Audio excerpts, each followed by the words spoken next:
Fala, galera do Gestão FC, muito bem-vindos novamente aqui ao nosso podcast que fala sobre futebol e sobre trabalho no futebol. Como diz o professor Manuel Sérgio, quem entende só de futebol, nada entende de futebol. Então a gente conta muito dos bastidores e do dia a dia de quem trabalha atrás das quatro linhas aqui. E além disso, contando histórias, principalmente de carreiras aí de muito sucesso. E hoje, eu tenho o privilégio de ter um grande amigo aqui, Paulo Brax, o nosso mineiro, amigo de muitos anos, e eu tenho certeza que vocês vão curtir muito a história do Paulo, todas as experiências que ele já teve na carreira dele, e espero que vocês curtam o nosso episódio. Valeu? Olá, Paulo, tudo bem? Tudo bem, Orlando, bom rever o amigo, e obrigado pelo convite. Tenho acompanhado já seus trabalhos, acho que já é o quarto ou quinto, episódio, e quinto, e muito obrigado por selecionar e eu estar aqui presente hoje, te revendo, a gente se fala sempre, mas é um prazer, realmente, parabéns pelo conteúdo e obrigado pelo convite. Paulo, a gente acaba, aqui trazendo várias áreas, até coincidentemente, o quarto episódio é de alguém que está trabalhando aí em Minas, da Débora Saldanha, que é gerente de inovação aí do Atlético, e o Paulo tem já uma experiência larga, assim, inclusive em várias áreas, em vários nichos, relacionados ao futebol. Vai desde escrever, falar em rádio, até federação, clubes. Conta um pouco da tua trajetória para a gente aí, Paulo. Conto, claro, Orlando, com muito prazer, até porque a gente sabe que uma pessoa ou outra acaba tendo essa curiosidade da trajetória nossa, e quem sabe isso também possa servir de incentivo para, às vezes, quem não está dentro da área e quer entrar. Já são quase 15 anos trabalhando com futebol, mas em diversas áreas dentro do futebol. Eu não vim do futebol, eu não comecei dentro do futebol, não tenho história de futebol dentro de casa, não fui atleta, não sou filho de atleta, não cursei educação física, não vim do campo, não fui forjado dentro de um campo de futebol. Eu vim de fora para dentro. E devagar, como um bom mineiro, fui bem devagar, fui aos poucos, fui respeitando os limites que o futebol também impõe, que é um meio bastante seleto e às vezes fechado. Então, eu inicio minha trajetória hoje eu estou dentro do futebol, mas eu inicio minha trajetória lá por 2007, 2008, num tribunal desportivo. Eu sou formado em Direito, sou advogado, tenho meu OAB ativo ainda, mas eu começo a trabalhar no futebol, mas um pouco afastado do campo e trabalhando com a legislação que rege as competições, que rege a disciplina dentro do futebol, que é o CBJD. Eu trabalhei no STJD, no Rio de Janeiro, fui auditor do tribunal, e ali tive a oportunidade de ter o meu primeiro contato direto com o futebol, com os julgamentos das infrações disciplinares que acontecem nos campeonatos brasileiros, em instância nacional, todas as competições organizadas pela CBF. Na época, eu sou tão antigo que na minha época não tinha nem a Série D, então a gente tinha lá as competições até a C e algumas competições eliminatórias, depois avançou para competições de base, 4 divisões nacionais. Então, a partir dali, eu tenho minha trajetória dentro do futebol. Eu sou especialista em Direito Desportivo, fiz uma especialização em Direito Desportivo que me levou até o tribunal. Eu já tinha palestras, fazia palestras, dava aula, introduzi um curso de coordenação de Direito Desportivo em pós-graduação em Belo Horizonte, então foi o primeiro curso de pós-graduação em Belo Horizonte, junto com amigos, a gente inaugurou esse curso, então eu já trilhava esse caminho um pouco da parte jurídica. Do tribunal foram 6 anos de muito aprendizado, de muita convivência com departamentos jurídicos dos clubes, com os clubes propriamente ditos, que iam ao tribunal, que a gente tinha um contato com a CBF, a gente estava dentro da CBF, apesar de ter autonomia. Quanto tempo você ficou no STJD? Foram 6 anos, Orlando. 6 anos. Eu tive um mandato de 4 anos, mandatos pela legislação são em 4 anos, 4 anos auditor da comissão e me tornei presidente da comissão disciplinar. Eu tinha um mandato de mais 4 anos e interrompi esse mandato com 2 anos, um pouco antes da Copa do Mundo de 2014. Eu saí do tribunal, pedi exoneração do STJD, para atender um convite do então presidente nomeado presidente da Federação Mineira de Futebol, que foi o Castelar, que se tornou um amigo, mas que à época a gente nem tinha qualquer tipo de relação, para ser diretor de competições da Federação Mineira, numa reestruturação da Federação Mineira, que acredito que esteja entre as 3 principais ou 4 principais federações do Brasil, vinha num processo de intervenção judicial. Então, foi um desafio grande na época, eu lembro. Muito grande, porque era uma federação com grandes competições, com grandes clubes. À época ali de 2014, a gente tinha tanto Atlético quanto Cruzeiro disputando as principais competições e ganhando, o Cruzeiro campeão brasileiro, o Atlético campeão da Libertadores. Sim. Então era uma federação muito vista, com muito trabalho, e a gente começa esse trabalho em 2014. Então do STJD eu fui para a Federação Mineira. Em 2014 também um mandato do presidente do Castelar, que foi 4 anos, e pouco antes de finalizar o mandato, então foi uma coincidência aí na minha carreira, saindo antes de terminar oficialmente, né, o mandato, eu acabo recebendo um convite para também reestruturar uma diretoria de base do América Futebol Clube, que tem uma base tradicional. Um clube muito Brasil. Tradicional, né, em formação de atletas. Demais. A gente, toda vez que acompanha as ligas europeias, tem sempre um jogador que passou pelo América. A gente teve esse final de semana a luta do Everton para sair do rebaixamento lá na Premier League, o Richarlison fazendo gol. O Richarlison tem um vínculo muito grande com a América, começou lá com a gente na base. Então, o América, ele abre a porta para mim, para trabalhar especificamente dentro do futebol, no dia a dia de um clube. Isso em 2017, e ali eu começo realmente a pegar todo o aprendizado que eu tive de organização de competições, que foi na Federação Mineira, todas as competições do Estado, julgamento de infrações, legislação, que foi na época do STJD, relacionamento com a CBF, todo esse bastidor, Orlando, que é muito importante dentro do futebol e que às vezes o torcedor, ele só cobra quando ele sente que o clube dele está ou prejudicado ou com algum tipo de problema, e ele recorre a esse bastidor. Mas o bastidor muito no resultado esportivo, né, Paulo? O bastidor ele é importante, você conhecer a parte administrativa do futebol, conhecer regulamento, regra, norma, legislação, organização, como que se organiza um campeonato, como se organiza uma partida. Então, eu inicio o meu dia a dia com um clube de futebol, que foi o América, que abriu porta para mim. Ali eu trilho um caminho na base que eu considero de muito êxito. A gente tem um ano de muito bom resultado desportivo e bom resultado administrativo também.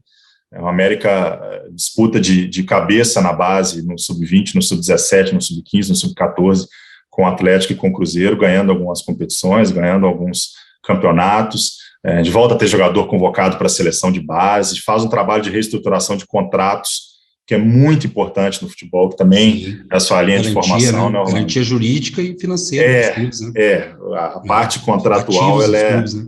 Essencial dentro de um organograma do futebol, do ecossistema de um clube.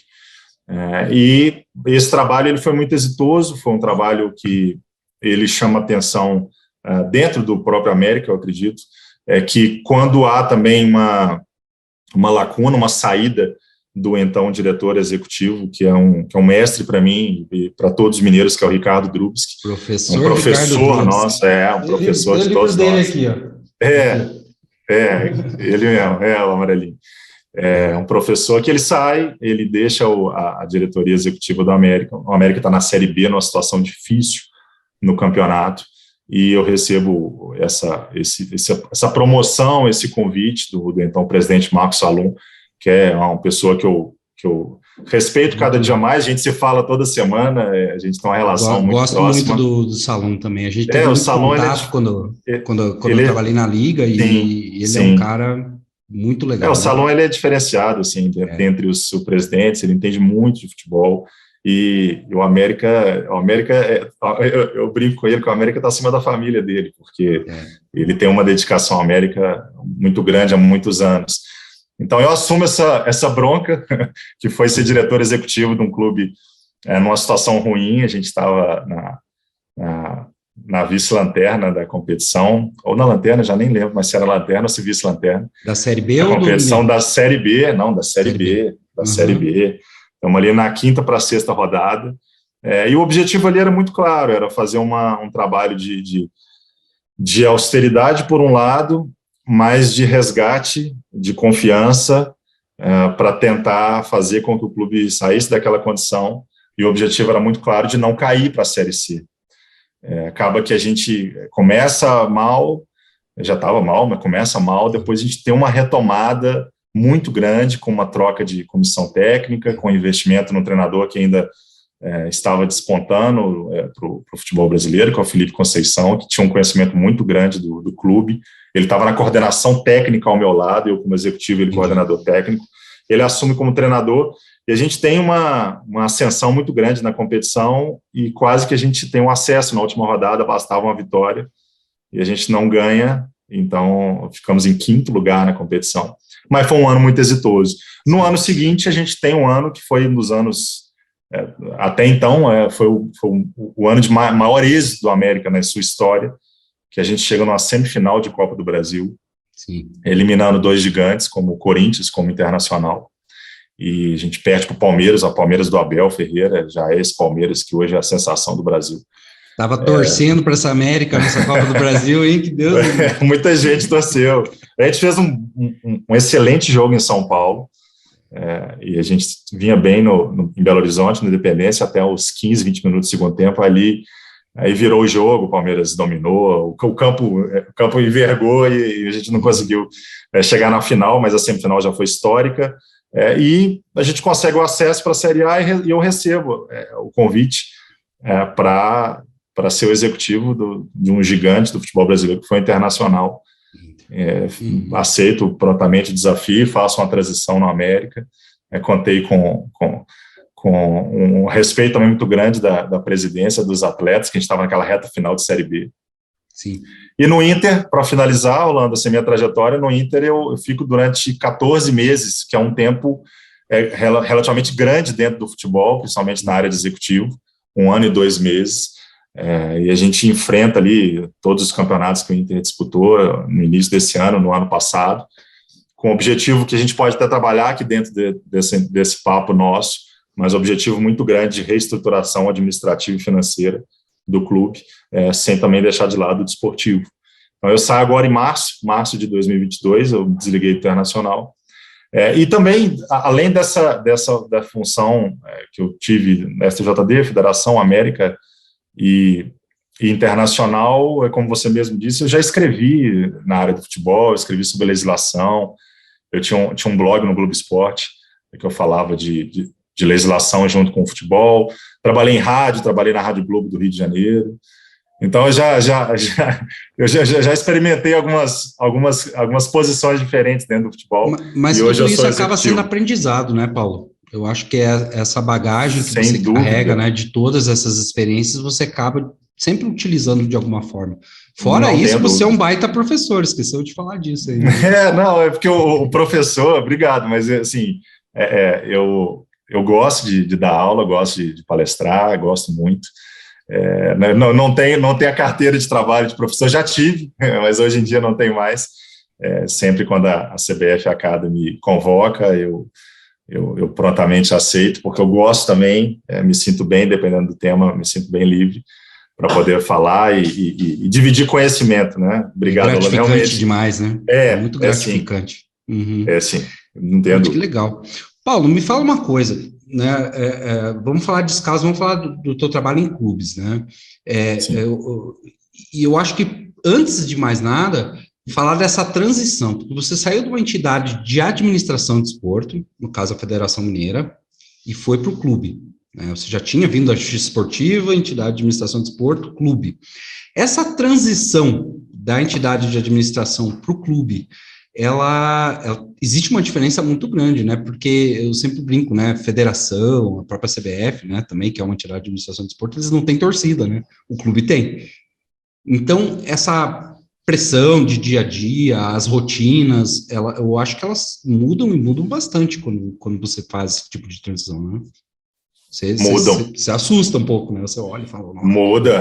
Por mais que você se prepare mentalmente, só o dia a dia mesmo que vai te dar uma noção mais real e transparente do que é a rotina de um clube e a pressão, porque dentro de uma entidade administrativa, seja o STJD, seja a CBF, seja a Federação Mineira, Federação Paranaense, Federação Paulista, Carioca, Gaúcha, você tem uma função, um papel que ele precisa ser exercido dentro das metas, dos objetivos que são traçados para você de dia a dia, mas você não tem quem torça nem por você e, sobretudo, contra você, porque talvez seja a maior dificuldade de lidar com o futebol, é uma realidade que é a pressão.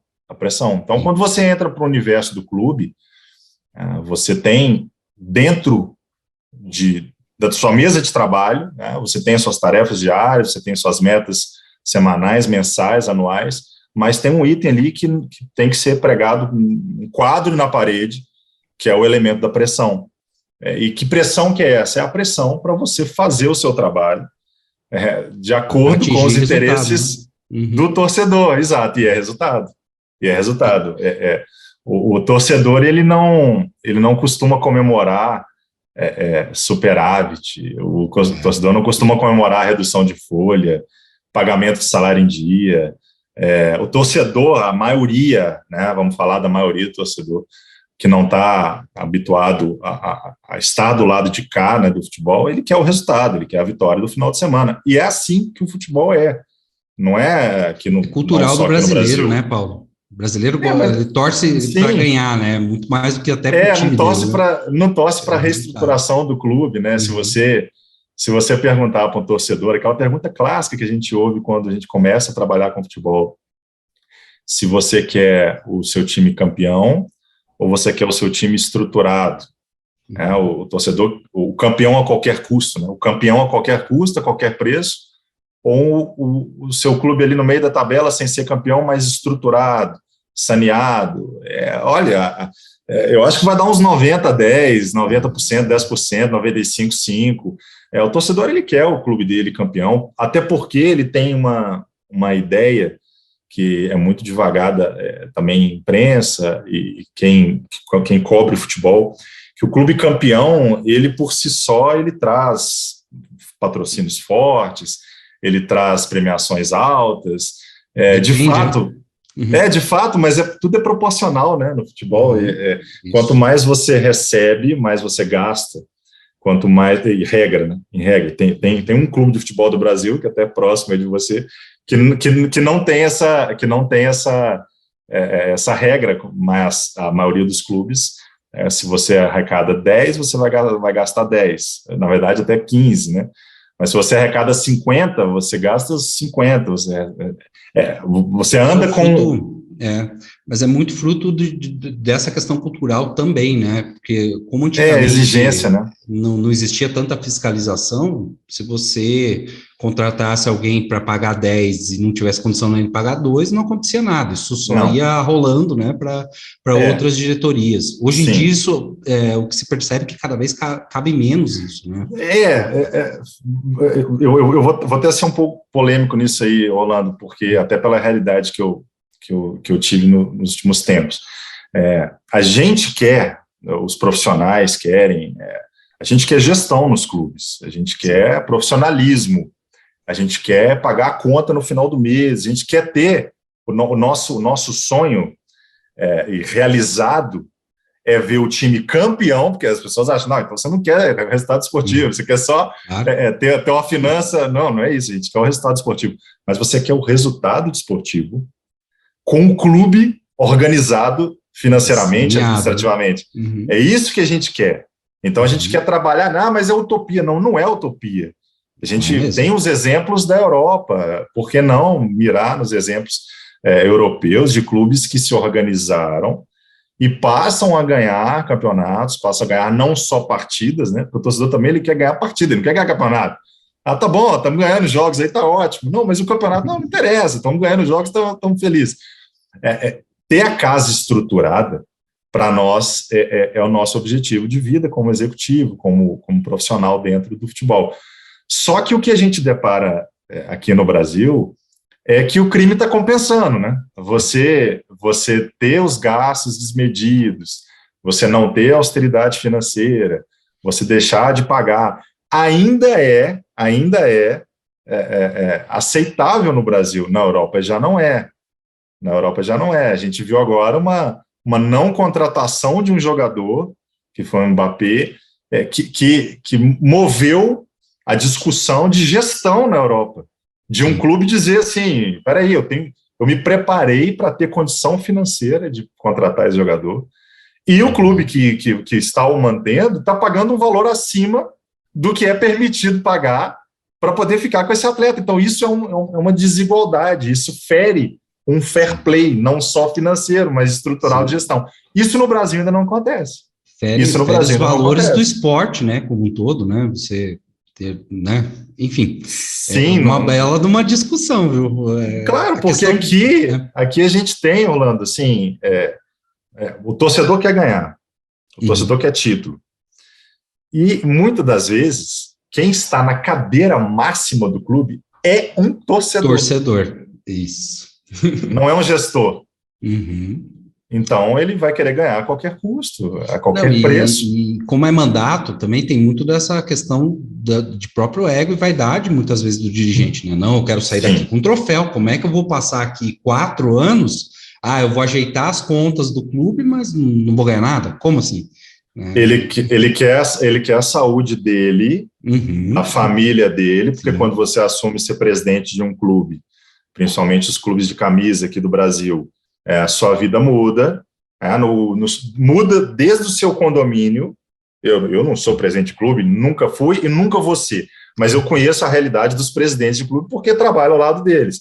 Você tem a sua vida mudada desde o seu condomínio, até a padaria que você vai comprar um pão, até um suposto almoço do final de semana, porque também você começa a perder esse tipo de oportunidade de vida, até uma ida ao shopping, até abastecer no posto de gasolina.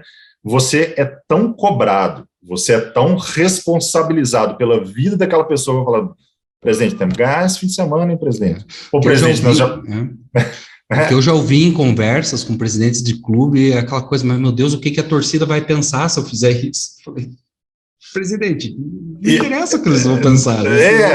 Assim, ele tem que entregar, ele tem que ganhar. Você entende, né? Você entende o lado da pessoa, obviamente, né? Entendo.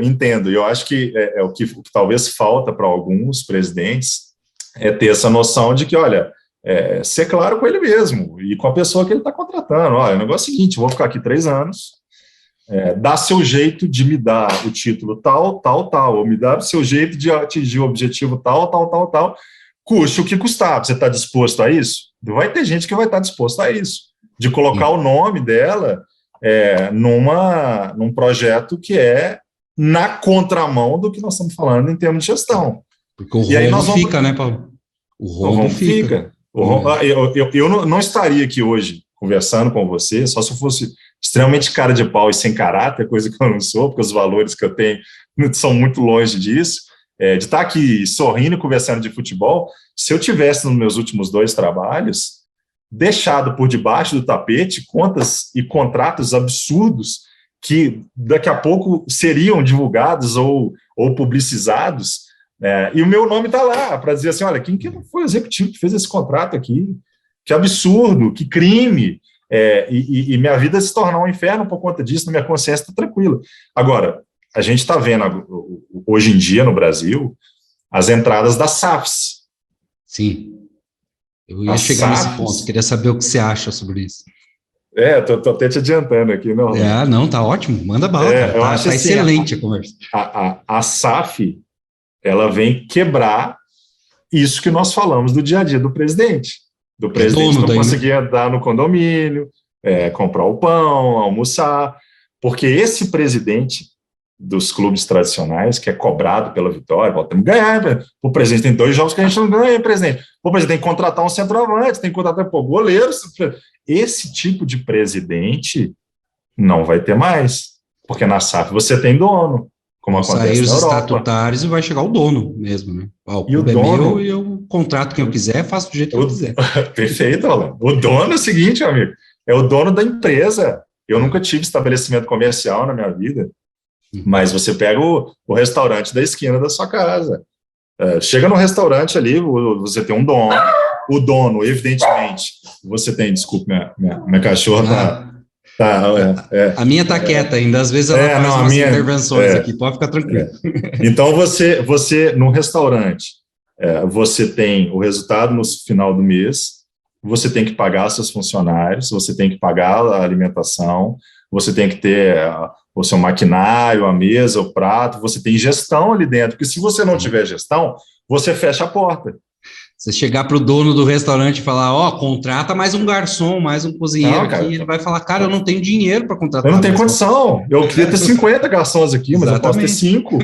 Eu posso ter 5.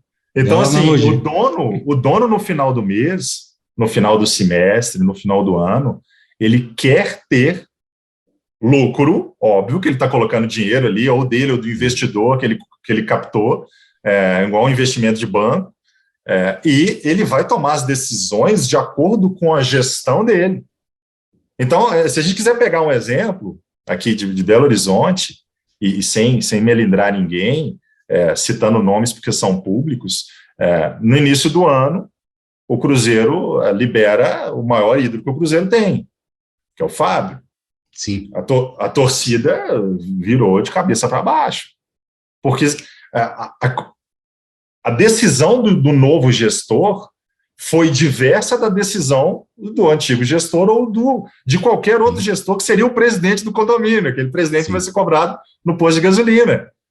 Então, assim, não entrando no mérito desportivo, até porque o Fábio hoje é titular do Fluminense, está muito bem lá no Rio de Janeiro, mas a decisão de gestão, ela feriu o coração do torcedor e feriu o coração daquele outro presidente, o presidente estatutário, mas o dono quer fazer daquela forma, porque ele entende que deve fazer daquele jeito. E hoje, com um resultado esportivo favorável, já esqueceram também dessa história. Sim, né? É outra conversa. A gente não esquece porque viram case, viram um exemplo. Mas e a gente 3 meses, como muda, fora, né, cara? Como muda, assim, em pouquíssimo tempo, né? O termômetro são os resultados, né? São os resultados. Agora, se você não tem o resultado, e aí que eu entro muito na questão da gestão, o clube ele tem que ser estruturado a ponto de suportar aquela crise de resultados. Igualzinho dentro da sua casa. Você tem que ter uma reserva de estrutural, financeira, de equilíbrio, para quando vir um problema, que Deus me livre para todo mundo, mas quando tem um problema, você tem condição de...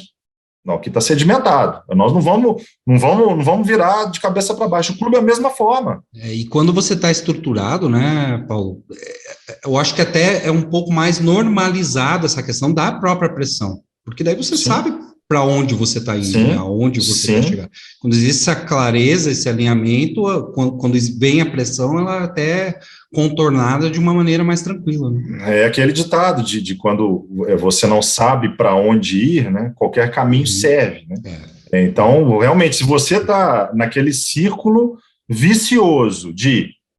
um dia desse, o César Grafietti fez um texto a respeito dos balanços. Eu até gosto dos textos dele, porque ele está distante aqui do epicentro do Brasil, do calor brasileiro, de clubes, não trabalha em clube. Então, ele escreve também que a gente tem um ciclo vicioso em alguns clubes no Brasil. Você está mal desportivamente, então você investe o que você não tem para tentar o resultado desportivo que você buscava. Se você não consegue, e muitas das vezes, ainda que você consiga, você volta naquele status anterior piorado, agravado. Aí você fala, não, aí a conta já não é minha. Mas se você não tem gestão, não tem controle financeiro, não tem controle administrativo, não tem processos rígidos dentro do seu clube, você não vai ter estrutura nunca para se manter lá em cima, porque alcançar lá em cima.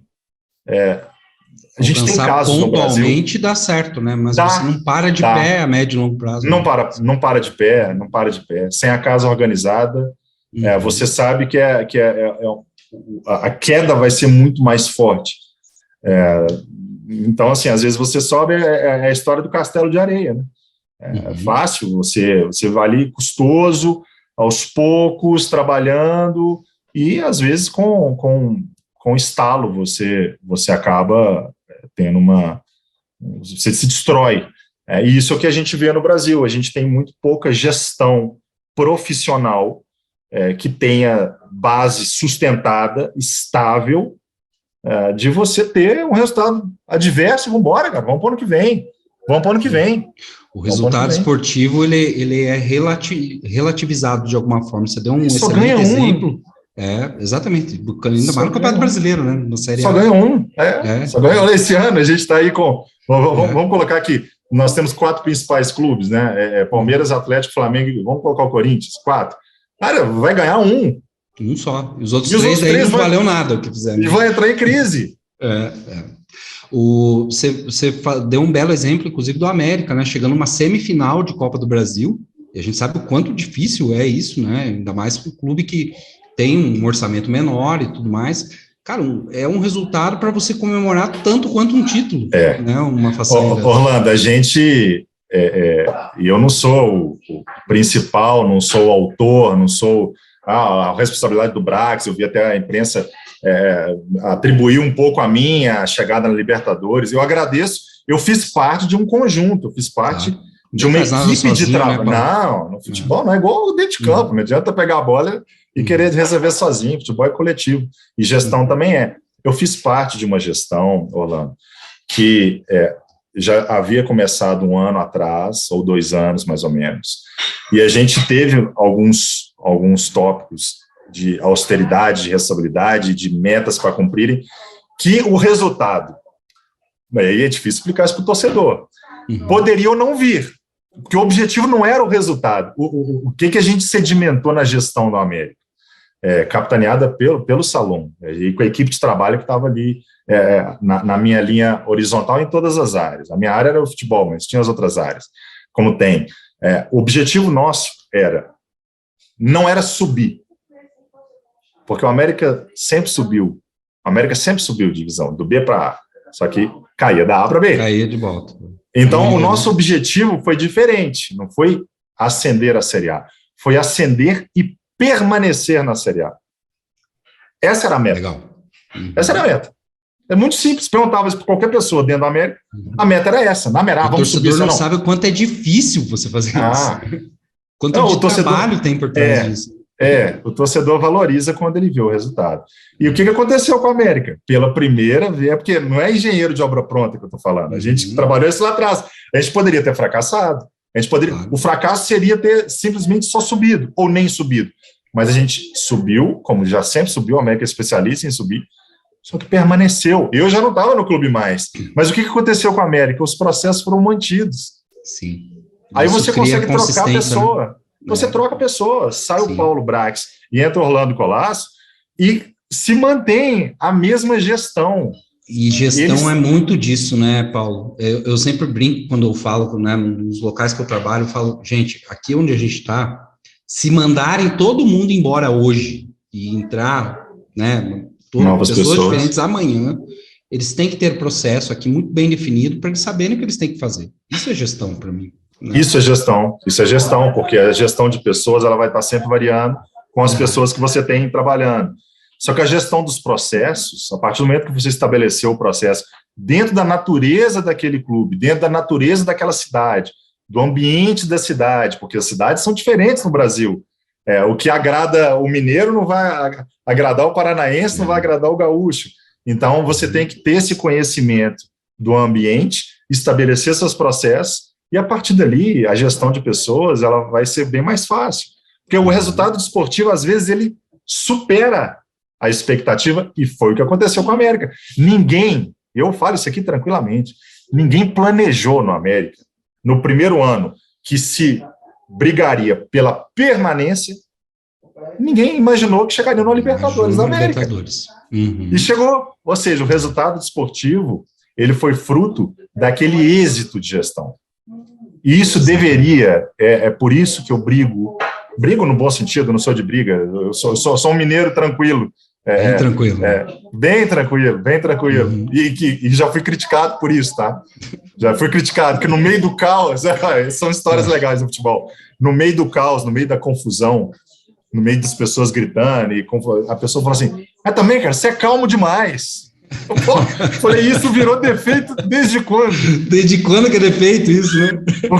Porque exatamente você tem, às vezes, a necessidade de ter alguém tranquilo, que pacifique ali do lado, é a minha função. Agora, você brigar por isso é lutar pelo que eu acho que é correto dentro do futebol, que é essa gestão, que é o que a gente é o compliance, é o fair play financeiro, é tudo que a gente vê que está funcionando lá na Europa, que a gente pode trazer para cá e fazer aqui nos nossos clubes. E me fala uma coisa, né? Eu já tive a oportunidade de trabalhar, inclusive trabalhando contigo aí em Minas, né? Conheci como funciona o futebol aí. Já trabalhei no Rio Grande do Sul algumas vezes, né? Vamos falar dos estados em que você foi. Essa diferença cultural de Minas para o Rio Grande do Sul, ela é uma diferença considerável, né? Vendo de fora, pelo menos assim, entendo dessa forma. É bem diferente, Bom, a minha realidade é Rio de Janeiro, Belo Horizonte e Porto Alegre. São 3 cidades bem diferentes, é o que eu digo em termos de conhecer o local, conhecer a cidade, conhecer o povo, conhecer os hábitos, né? É um local diferente. O gaúcho parece que torce diferente do mineiro, inclusive, né? A cobrança é diferente, várias situações é diferente. Olha, é a maior rivalidade que eu já vi. O Grenal, Inter e Grêmio e Inter, é uma rivalidade que se respira isso na cidade. Na semana que antecede, na semana após o jogo, posterior, muda o clima, mudam os semblantes, é uma final de campeonato. Todo Grenal é uma final de campeonato. E isso eu vivi muito, porque eu participei de 7 Grenais, é muito. E o primeiro já me assustou. O segundo você vai acostumando. É diferente do que você, às vezes, vê em Belo Horizonte, em Rio de Janeiro, em São Paulo. O gaúcho é muito ligado ao futebol, de uma forma que eu acho que talvez eu fiz um curso na Inglaterra, em Londres, eu me assustei, porque o londrino, se você começa a conversa com o londrino, com 10 minutos, inevitavelmente já está se falando de futebol. Sim. Isso acontece em Porto Alegre também. Em Porto Alegre, o futebol ele toma conta da conversa diária, da conversa informal, diferente de Belo Horizonte, e diferente do Rio de Janeiro, que tem uma parte mais lúdica. O carioca vê o futebol com uma parte mais lúdica, às vezes, como são 4 clubes também principais na cidade, tem uma pegada diferente, não é tão tenso igual em Porto Alegre essa final de campeonato. E ali nós temos uma rivalidade muito grande, né? Então, ano passado, eu nem posso falar que isso é um êxito internacional, mas ano passado o Grêmio caiu de divisão. Isso muda o trabalho, né? Isso muda as perspectivas, isso interfere diretamente no trabalho, como aconteceria se fosse o oposto. Eu não vejo que isso interfere tão diretamente em Belo Horizonte. O América teve a ascensão que teve, não foi pela queda do Cruzeiro, ou manutenção do Cruzeiro na Série B, e nem pela maior ascensão do Atlético, com um investimento muito grande. Foram pelas próprias pernas mesmo, né? Exato. Isso eu vejo como diferença muito grande. Lá se vê muito o que o vizinho está fazendo. Isso eu não acho bom. O torcedor fazer não tem problema. O torcedor ele tem um cartão livre para isso, né? Quem está trabalhando tem que pensar no seu ali, né? Agora, quem está trabalhando não é bom, cara. Não é bom, porque se o outro lado está ruim, não significa que você não fazer nada já está bom, né? Você acaba nivelando por baixo, né? Até muita coisa. É uma característica diferente que eu vi dessas três cidades. Paulo, me fala uma coisa. Futebol é uma atividade empresarial ou política? O que você acha? Eu tenho que ser empresarial, eu quero que seja empresarial, eu penso no futebol como empresarial, e o futebol no mundo, ele já é empresarial. O futebol no mundo, ele é negócio, ele é entretenimento. Uhum. Agora, no futebol brasileiro, ainda subsiste política, ainda subsiste amadorismo, e quando eu falo amadorismo, é o amadorismo de amor ao clube só, porque você pode ser um profissional e também amar aquele clube, mas você só ter o amor, só ter a paixão, você acaba entregando o futebol ao sabor do vento. Então, para mim, é negócio, é entretenimento, é empresa, tem que ser empresa cada vez mais. Você tem que ser cobrado por resultados, cobrado por metas, cobrado por objetivos, ser responsabilizado se você eventualmente andar fora da sua linha, para que a gente torne cada vez mais o esporte forte. O que o torcedor quer, Orlando, ele quer o time dele forte. Só que ele tem que entender que para o time dele estar forte, a liga tem que ser forte. Sim. O campeonato tem que ser forte. Os outros têm que ser fortes. Todo mundo tem que estar bem, né? Todo mundo tem que estar bem. Os alemães que falam, né, que eles medem a força da liga deles pelo pior time da liga, pelo 20º colocado do campeonato. Né? Quanto mais forte aquele time for, mais forte é a competição. E a política, ela, eu não posso negar que ela é presente nos clubes de futebol, nos clubes associativos que temos aqui no Brasil. Ela é presente, mas eu torço para que ela, aos poucos, vá perdendo força. Porque não é saudável. Não é saudável. Orlando, eu não estou falando de caso nenhum de que aconteceu comigo. Agora, você ter o seu trabalho avaliado por 5 pessoas, exclusivamente políticas, que cumprem um mandato ali estatutário, que não recebem R$1 para estar ali, que ali é o hobby dessas pessoas, e serem responsáveis por ditar as regras num clube, é muito triste, porque você vai no campo e você tem jogador com salários altos, porque nós trabalhamos com alta performance, né? A maioria dos atletas não tem esses valores de salário no Brasil, mas a gente está falando aqui de alto rendimento, de alta performance, de Série A, com parte da Série B, de competições fortes no Brasil. Você vai no campo, você tem jogadores profissionais, com um contrato profissional rígido, que tem direitos, que tem deveres, e que você, clube, precisa cumprir, e o jogador também precisa cumprir. O jogador deixar de comparecer no clube 2, 3 dias seguidos, ele tem severas sanções. Se você, como instituição, como clube, deixar de pagar o salário do seu jogador durante 1 ou 2 meses, você tem severas sanções. Só que quem comanda o clube não tem sanção, não tem responsabilidade, não tem um contrato assinado, não tem uma carteira de trabalho. Isso eu torço para que a gente, aos poucos, vai trabalhando para diminuir no futebol. Legal, cara. Bela resposta, bela resposta. Me fala assim, o Paulo lá de 15 anos atrás, quando começou a querer entrar nessa brincadeira de futebol, né, obviamente ele se inspirou em algumas pessoas para que isso ocorresse. Quem que foram as pessoas que te inspiraram? Falaram, cara, eu vou trabalhar com esse negócio aí, eu acho que é massa. Bom, eu nunca respondi uma pergunta dessa, tá? É engraçado, nunca respondi essa pergunta. E eu, Belo Horizonte, mineiro, acompanhando os clubes daqui, tanto América, Atlético quanto Cruzeiro, os 3 principais.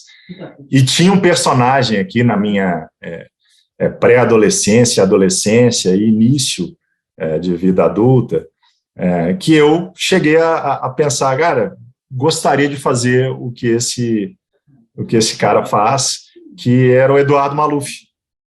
O Maluf, ele tem... Depois eu fui estudar a história do Maluf. Ele foi presidente de um clube pequeno aqui em Belo Horizonte, do interior, de Minas Gerais, desculpa, do interior, que é o Valério.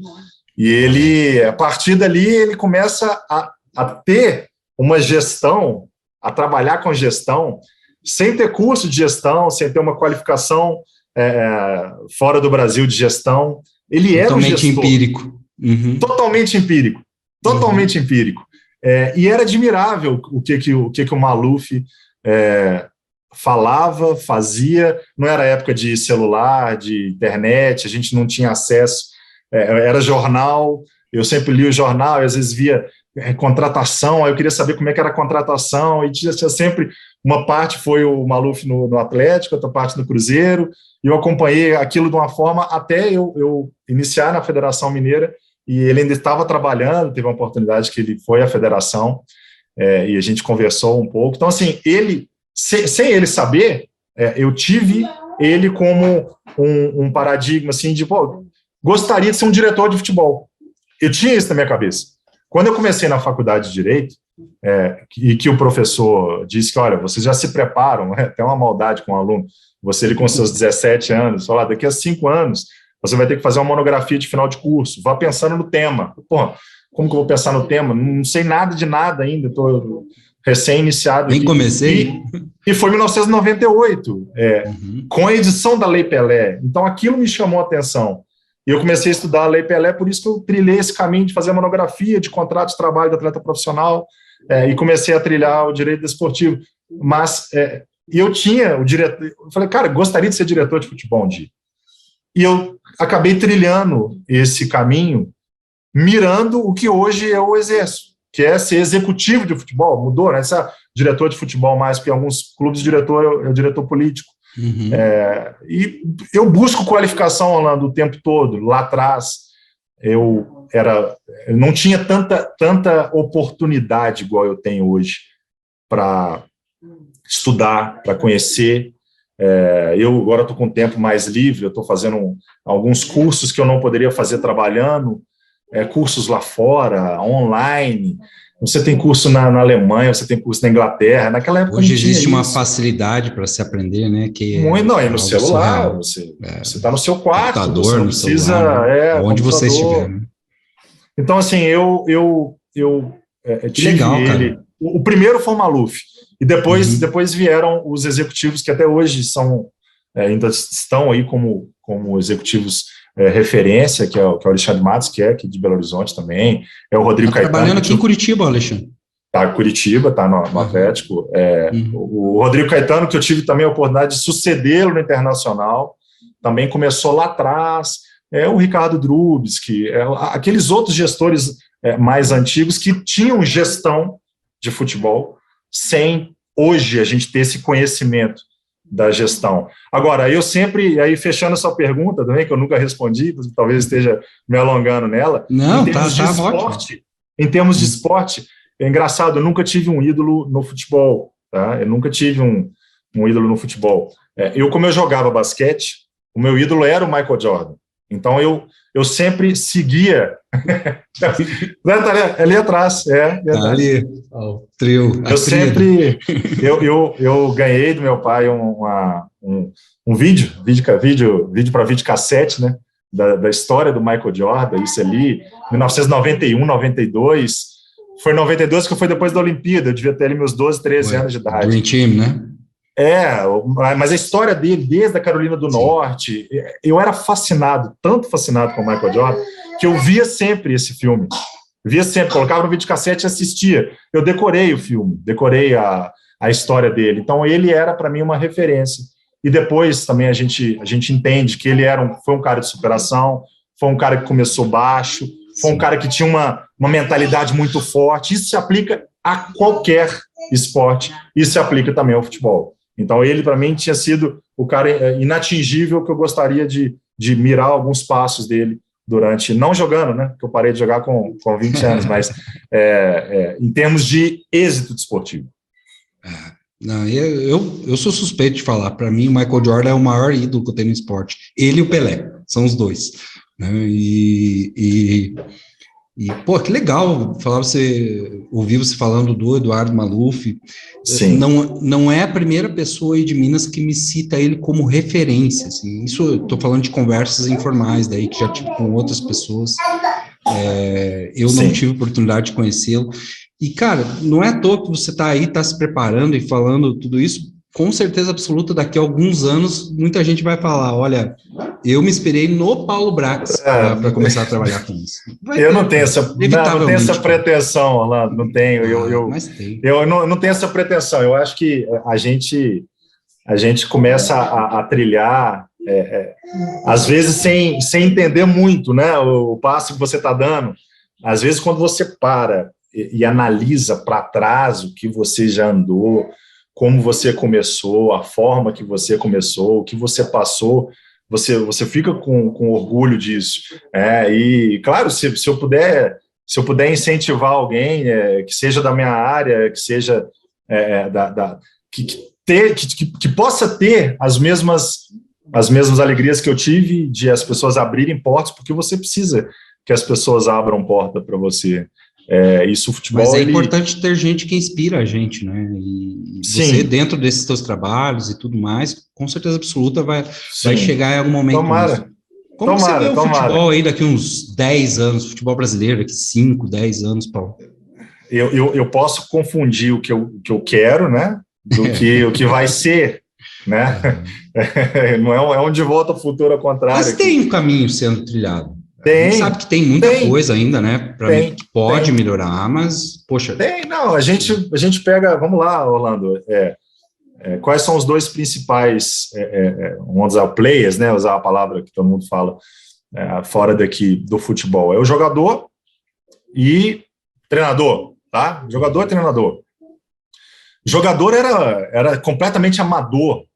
Ele foi se tornando profissional cada vez mais, os contratos são rígidos, os contratos têm cláusulas rígidas, a gente tem foros de discussão, tem tribunais que vão dirimir aquela eventual lead de forma clara, você tem um ambiente nacional, você tem um ambiente sul-americano, tem FIFA, então o jogador profissional, o jogador hoje é cada vez mais profissional, o treinador também se tornando cada vez mais profissional, há pouco tempo você via os treinadores eram simplesmente a pessoa que gostava ali, a gente teve radialista sendo treinador, então hoje não, hoje você tem treinadores com licença, exigido uma licença da CBF ou uma licença fora, tem treinadores buscando licenças na UEFA, você tem uma qualificação do treinador, o treinador precisa estudar cada vez mais, o treinador precisa estudar, ter na sua equipe outras áreas que não existiam antigamente, como analista de desempenho, não existia, um analista de mercado, o fisiologista. Então, assim, o que eu vejo?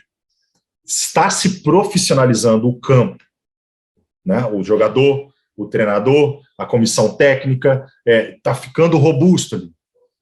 E eu quero que os clubes também se tornem profissionais cada vez mais. Vai subir para o executivo, porque o executivo já tem uma legislação que está quase aprovada de se tornar uma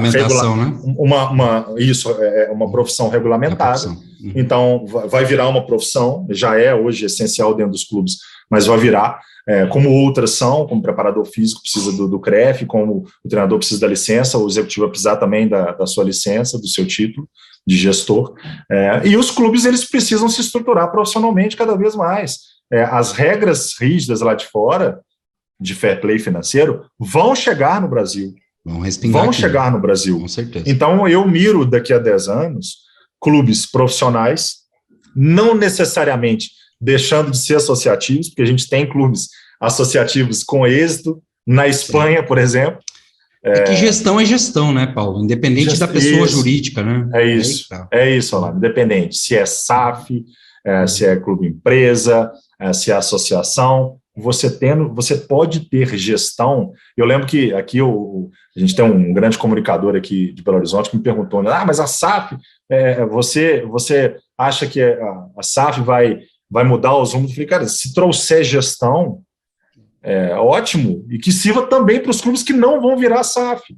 Então eu miro daqui a 10 anos campeonatos mais fortes, ligas fortes, liga no Brasil forte, ou campeonato cada vez mais organizado, mais bem organizado, e clubes fortes, estruturados, que possam nos permitir sentar na televisão ou acompanhar um final de campeonato, como a gente acompanhou agora da Premier League.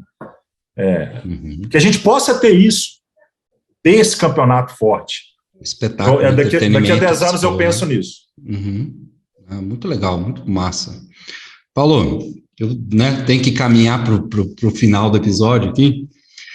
Mas, antes de mais nada, eu queria dizer que foi um privilégio conversar contigo, porque você, além, né, de explicar muito bem todas as funções que você já exerceu de alguma forma, eu te admiro muito porque você é uma pessoa que tem uma visão de mercado de futebol, de como é o futebol lá fora, o que pode ser trazido para cá, muito singular. E foi uma aula aqui, cara, para variar. O professor Paulo Brax mandou bem para caramba.